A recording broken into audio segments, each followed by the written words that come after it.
ओम शांति। 8 अक्टूबर 2023 की अव्यक्त बाप दादा की रिवाइज मुरली है ये 9 जनवरी 1996 की। तो इक्वेशंस के द्वारा हम पूरी मुरली में समझेंगे कि किस प्रकार से हम बालक तो हैं ही, लेकिन मालिक कैसे बने। तो पहला पॉइंट है, क्योंकि हम बालक हैं तो क्या कहते हैं, बाबा कहते हैं। तो पहला है दिल से बाबा कहने वाले। अगर दिल से कहेंगे तो क्या होगा, सदा सहज दिल में बाबा के द्वारा हमें प्रत्यक्ष प्राप्ति होगी, खुशी और शक्ति मिलेगी। दूसरा है नॉलेज के दिमाग से बाबा कहने वाले।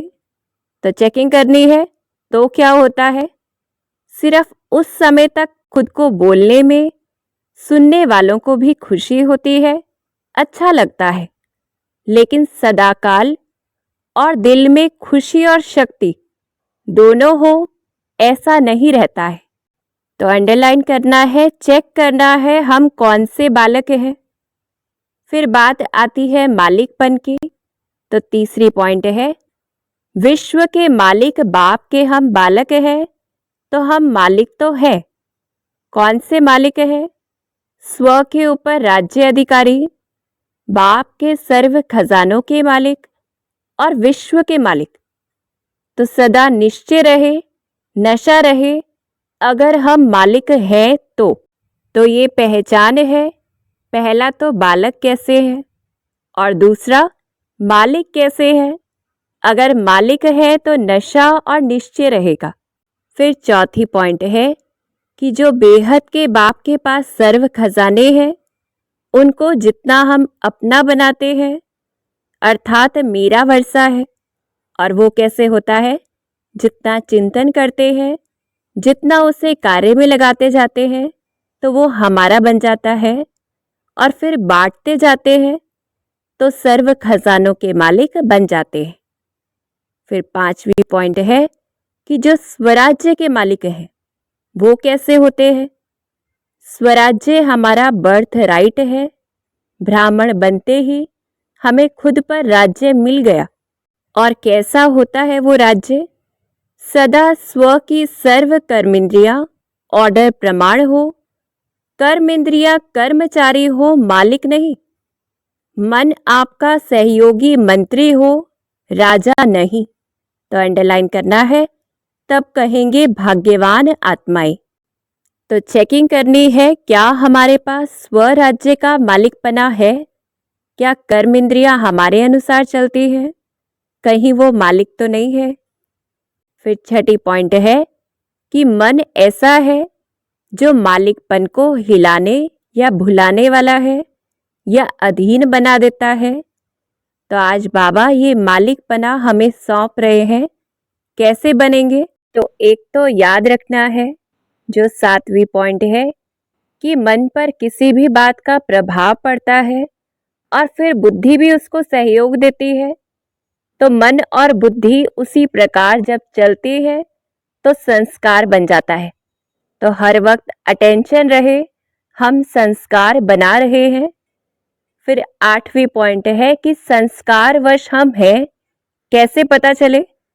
चाहते नहीं है लेकिन हो जाता है। अगर किसी भी चीज में ऐसा होता है, अर्थात वो संस्कार है और ओरिजिनल संस्कार नहीं है।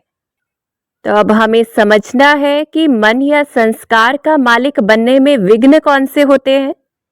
पहला है रावण के संस्कार को जब मेरी आदत, मेरी नेचर, मेरा स्वभाव या संस्कार कहते हैं, तो रावण की जायदाद अपने साथ में रखते हैं, दिल में रख लेते हैं, जिस वजह से पुरुषार्थ में ढीलापन आता है और अशुद्ध संस्कार के साथ शुद्ध संस्कार इकट्ठे नहीं रह सकते। तो संपूर्ण शुद्ध बनने में विघ्न पड़ता है। और साथ में क्या होता है कि दिल आराम दिल में बैठ नहीं सकता है, क्योंकि अंदर रावण है। तो अटेंशन देना है, मेरा नहीं कहना है। फिर दूसरी पॉइंट है, समझते हैं कल से नहीं करेंगे, या बड़ों को अपनी दिल को भी दिलासा देते। तो ये क्या है? धोखा है। खुद को धोखा देने की आदत पक्की हो जाती है, अर्थात संस्कार बन जाता है। फिर हम संस्कारों के ऊपर विजय प्राप्त नहीं कर सकते। तो पहला है मेरा नहीं कहना, दूसरा है दिलासा नहीं देना या भविष्य पे नहीं छोड़ना। फिर तीसरा है चलते चलते लगाम पकड़ने वाले की मन या बुद्धि कोई साइड सीन की तरफ लग गई तो क्या होता है? लगाम ढीला हो जाता है, मन को चांस मिल जाता है और वह चंचलता करता है। और अंडरलाइन करना है, फिर आदत पड़ जाती है, अर्थात संस्कार बन जाता है। तो फुल अटेंशन चाहिए। फिर चौथी पॉइंट है, अगर छोटी सी आंख बिंदी वो भी धोखा दे देती तो वर्षे के मालिक नहीं है और बालक भी नहीं है, क्योंकि जितना बालक उतना ही मालिक कहेंगे। तो ऐसे हर कर्म इंद्रिय की चेकिंग करनी है। अब सॉल्यूशन क्या है? तो मन या संस्कार का मालिक बनने की विधि क्या है? पहला है मन मना भव, कि जितना हम शिव बाबा को याद करते हैं, रूलिंग पावर हमारे अंदर आती है, मन कंट्रोल होता है। दूसरा सॉल्यूशन क्या है? जो बाप का संस्कार है वो मेरा ओरिजिनल संस्कार है। और वो कौन सा है? विश्व कल्याणकारी, सबके प्रति शुभ चिंतनधारी, शुभ भावनाधारी, शुभ कामनाधारी। तो क्या होगा? जितना ओरिजिनल संस्कार याद रहेगा, शिव बाबा याद रहेगा, तो संस्कार के ऊपर भी विजय होगी और हम सेवा में आगे बढ़ेंगे, श्रेष्ठ सेवाधारी भी बनेंगे। फिर तीसरा सॉल्यूशन है कि हर कदम और हर कर्म में श्रीमत की लगाम मजबूत करनी है। जब ऐसा होगा तो कुछ भी हलचल हो नहीं सकती और हम मंजिल पर जरूर पहुंचेंगे।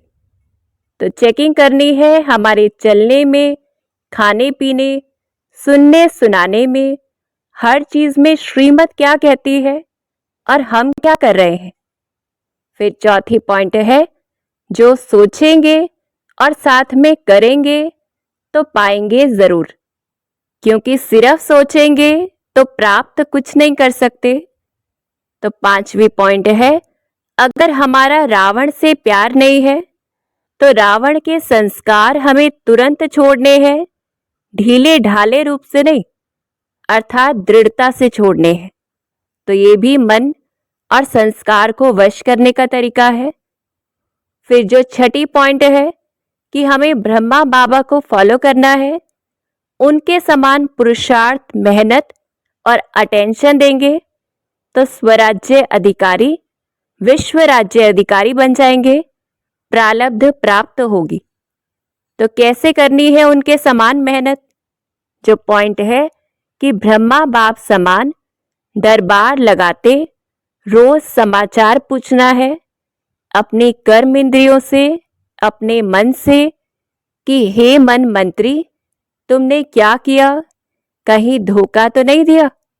तो ऐसे चेकिंग करनी है कि कहीं मन और कर्म इंद्रियां हमें गुलाम न बना दे। तो देखना है क्या मालिक के अनुसार उन्होंने किया। फिर अगला सॉल्यूशन क्या है? अपने मन का राजा बनना है। तो चेक करना है सारे दिन में कितनी बारी बाबा बाबा शब्द हम सेवा में कहते हैं, और जो भी व्यर्थ संस्कार है वो हमारा बना कैसे। फिर चेकिंग करनी है कि स्व की सर्व कर्म इंद्रियां ऑर्डर प्रमाण है, क्योंकि जितना चेकिंग करेंगे तो चेंज कर पाएंगे। तो चेकिंग में भी सॉल्यूशन है। फिर और क्या सॉल्यूशन है कि कोई भी बाहर की समस्या है, वो परिस्थिति है जो दूसरे की तरफ से आई है, वो आएगी और जाएगी, लेकिन खुशी ना जाए, क्योंकि खुशी अपनी चीज है और अपनी चीज सदा साथ में रखनी है। और अगर खुशी से शरीर जाएगा तो बढ़िया और नया मिल जाएगा। तो इस प्रकार से मन को, संस्कारों को वश करना है। और याद रखना है हमारा ब्राह्मण जीवन है तो खुशी जन्मसिद्ध अधिकार है। सदा खुश रहना ये वरदान है शिव बाबा की ओर से। तो खुशी को कभी खोना नहीं है, इसी में महानता है। तो अंडरलाइन करना है। और किस प्रकार से हमें मन को कंट्रोल करना है। अनेक बातों को न देख अथक सेवा पर उपस्थित रहना है तो हमें बाप दादा के दिल की मुबारक मिल जाएगी और हमारा मन संस्कार कंट्रोल में होगा। हम स्वराज्य अधिकारी विश्व राज्य अधिकारी बन जाएंगे। तो सभी विघ्नों को भी ध्यान से समझना है और सभी सॉल्यूशन को प्रैक्टिकल में लाना है तो हम बालक सो मालिक बन जाएंगे। अच्छा, ओम शांति।